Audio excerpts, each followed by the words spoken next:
Hey guys, Alex here, physio from Growing Younger. Look, a quick video today to show you how to use one of these guys, a foam roller, to get rid of knots in your back. Okay, so I'll show you a couple of different ways.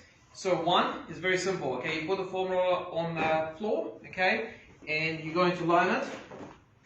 Pretty much all you do is you're going to use your legs to push yourself up and down. You might even possibly get a couple of clicks out of your back. Okay, you do a little bit of rolling up and down.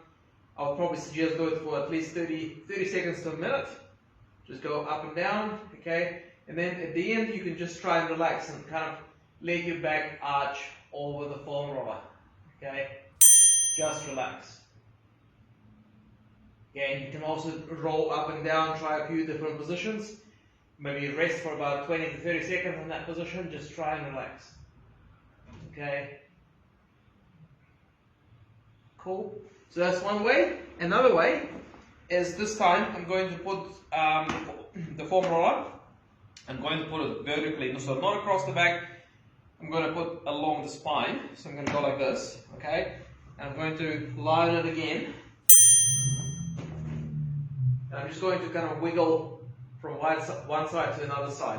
So generally speaking, the most productive area to target would be just off the spine, so a little bit off to the left or to the right off the spine. So you kind of roll in that area and kind of wiggle again, okay, for maybe 30 seconds one side, then 30 seconds the other side, okay? So that ensures that it kind of gets into those areas that you couldn't get to with the first version that I showed you, okay? Cool. So give those a try. You can get these from different places, sports shops, Rebel Sports, the Warehouse, Kmart. You can pretty much get them from anywhere. Okay? Take care. Give it a try.